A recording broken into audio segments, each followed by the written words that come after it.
This is Zeno of Elea, an ancient Greek philosopher famous for inventing a number of paradoxes, arguments that seem logical but whose conclusion is absurd or contradictory.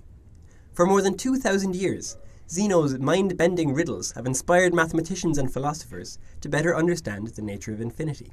One of the best known of Zeno's problems is called the dichotomy paradox, which means the paradox of cutting in two in ancient Greek. It goes something like this. After a long day of sitting around thinking, Zeno decides to walk from his house to the park. The fresh air clears his mind and helps him think better. In order to get to the park, he first has to get halfway to the park. This portion of his journey takes some finite amount of time. Once he gets to the halfway point, he needs to walk half the remaining distance. Again, this takes a finite amount of time. Once he gets there, he still needs to walk half the distance that's left, which takes another finite amount of time. This happens again and again and again. You can see that we can keep going like this forever, dividing whatever distance is left into smaller and smaller pieces, each of which takes some finite time to traverse. So, how long does it take Zeno to get to the park?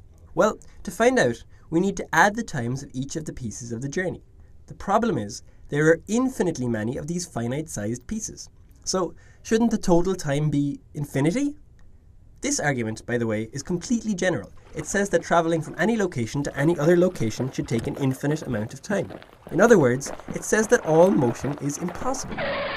This conclusion is clearly absurd, but where's the flaw in the logic? To resolve the paradox, it helps to turn the story into a math problem.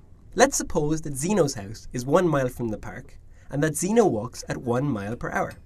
Common sense tells us that the time for the journey should be 1 hour. But let's look at things from Zeno's point of view and divide up the journey into pieces. The first half of the journey takes half an hour. The next part takes quarter of an hour. The third part takes an eighth of an hour, and so on. Summing up all these times, we get a series that looks like this. Now, Zeno might say, since there are infinitely many terms on the right-hand side of the equation, and each individual term is finite, the sum should equal infinity, right? This is the problem with Zeno's argument. As mathematicians have since realized, it is possible to add up infinitely many finite-sized terms and still get a finite answer. How, you ask? Well, let's think of it this way. Let's start with a square that has area 1 unit. Now let's chop the square in half, and then chop the remaining half in half, and so on. While we're doing this, let's keep track of the areas of the pieces. The first slice makes 2 parts, each with an area of 1/2. The next slice divides one of those halves in half, and so on.